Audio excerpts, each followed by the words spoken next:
ಕರಾವಳಿಯ ಕಡಲ ತೀರಗಳು ನೋಡಲು ಎಷ್ಟು ಆಕರ್ಷಣೀಯವೋ ಅಷ್ಟೇ ಪ್ರಳಯಾಂತಕಾರಿ ಎನ್ನುವುದು ಎಲ್ಲರಿಗೂ ತಿಳಿದಿರೋ ವಿಚಾರ.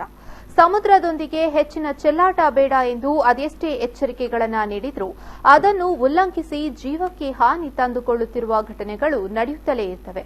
ಇದೀಗ ಅಂತಹುದೇ ಘಟನೆಯೊಂದು ಮಂಗಳೂರಿನ ಸೆಸೆಹಿತ್ಲು ಕಡಲ ಕಿನಾರಿಯಲ್ಲಿ ನಡೆದಿದ್ದು, ಸ್ನಾನಕ್ಕೆಂದು ಕಡಲಿಗೆ ಇಳಿದ ಇಬ್ಬರು ಯುವಕರು ನಾಪತ್ತೆಯಾಗಿದ್ದಾರೆ. ಕಡಲ ನಗರಿ ಮಂಗಳೂರು ಅಪಾರ ಜಲರಾಶಿಯ ಮೂಲಕ ಇಡೀ ರಾಜ್ಯದ ಗಮನವನ್ನು ಸೆಳೆಯುತ್ತಿರುವ ನಗರ. ನಗರದುದ್ದಕ್ಕೂ ಇರುವ ವಿಶಾಲ ಸ್ವಚ್ಛ ಕಡಲ ತೀರಗಳು ನಾಡಿನ ನಾನಾ ಭಾಗಗಳಿಂದ ಪ್ರವಾಸಿಗರನ್ನು ಕೈಬೀಸಿ ಕರೆಯುತ್ತಿವೆ. ಆದರೆ ಕಡಲ ಅಲೆಗಳ ನಡುವೆ ಮೈಮರೆತರೆ ಅಪಾಯ ಕಟ್ಟಿಟ್ಟ ಬುತ್ತಿ. ಇದಕ್ಕೆ ಸಾಕ್ಷಿ ಎನ್ನುವ ಹಾಗೆ ಅದೆಷ್ಟೋ ಜೀವಹಾನಿಗಳು ಕರಾವಳಿಯ ಕಡಲ ತೀರಗಳಲ್ಲಿ ನಡೆದಿವೆ. ಕಡಲ ತೀರದಲ್ಲಿರುವ ಜೀವರಕ್ಷಕರು, ಗೃಹ ರಕ್ಷಕ ದಳದ ಸಿಬ್ಬಂದಿಗಳು ಅದೆಷ್ಟೇ ಎಚ್ಚರಿಕೆಯ ಮಾತುಗಳನ್ನು ಹೇಳಿದ್ರೂ ಅದನ್ನು ನಿರ್ಲಕ್ಷಿಸಿ ಅಪಾಯವನ್ನು ಆಹ್ವಾನಿಸಿಕೊಳ್ತಿದ್ದಾರೆ.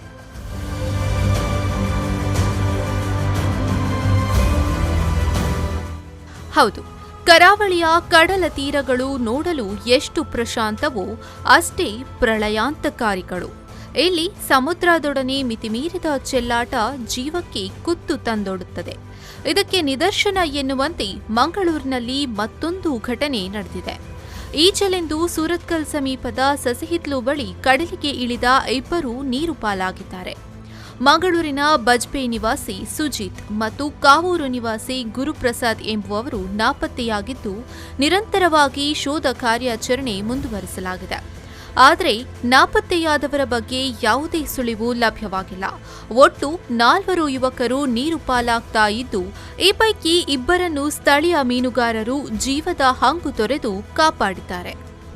ಎಂಗಿಲಿದೆ ಪನ್ಪಿನೀರು ಎಂಗಿಲೆ ಗೊತ್ತಿದ್ದೆ ನೀನರ ಮಾತ ಗೊತ್ತು ನೆಂಕು ಎಂಗಿಲಿದೆ ಪನ್ಪಿನಿ ಪಂಡೆ ಐವಂತು ಸೀದಾ ಬೈದೆ ಬತ್ತದು ಕಾಡು ಗೊಬ್ಬನಾಗ ಹಾಕ್ಲು ಗೊಬ್ಬಂದು ಪನ್ನಾಗ ಎಂಕ್ ಬೇಜಾರನ್ ಪನ್ನ ಮುರನಕ್ಲು 4 ಜನ ಇಂಚ ಪನ್ನಾಗ ಹೆಂಗೆ ಕೆಂಚ ಸೀದಾ ಬತ್ತು ಕಲ್ದ ಮೇಲ್ಕುಲು ಒಂದು ಪೋನಾಗ ಒಂದು ಸೀದಾ ಇಲ್ಲ ಬತ್ತೇನು ಇಲ್ಲ ಬನ್ನಾಗ ಅರಬೈಗೆ ಎಂಡು ಹೆಂಗೆ ಕಲ್ಕುನಗೆ ಎಂಡು ಅಂಚೆ ಪೋಯ ಹೋದು ಒಂಜನ ರಪ್ಪ ಬೋದು ಬಚಾವ್ ಮಲ್ತೆ ರಪ್ಪ ಐಟು ಕುಡೋರೇನು ಬಚಾವ್ ಮಲ್ತೆ ಬಕ್ಕರ ಜನಕ್ಕೆ ರೋಪು ಮಾತ ಪತಂ ಪೋಯ ಪಡ್ಡಾಯಿ ಪೋರೆ ಅಂದು ಹೆಂಗೆ ದಾಲಾಲ್ ಪರ್ಲ ಆಜಿ ಬಕ್ಕ ಹೆಂಗೆ.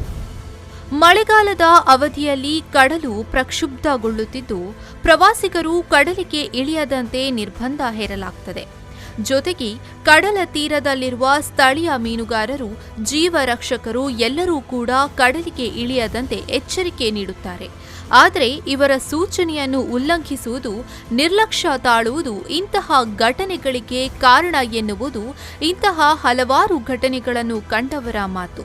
ಇನ್ನಾದರೂ ಈ ರೀತಿ ಪ್ರಾಣಹಾನಿ ಮಾಡಿಕೊಳ್ಳುವ ಪ್ರಕರಣಗಳಿಗೆ ಬ್ರೇಕ್ ಬೀಳಲಿ ಎನ್ನುವುದು ಎಲ್ಲರ ಆಶಯವಾಗಿದೆ. ಶರತ್ ಸಾಲ್ಯಾನ್, V4 News 24/7 ಮಂಗಳೂರು.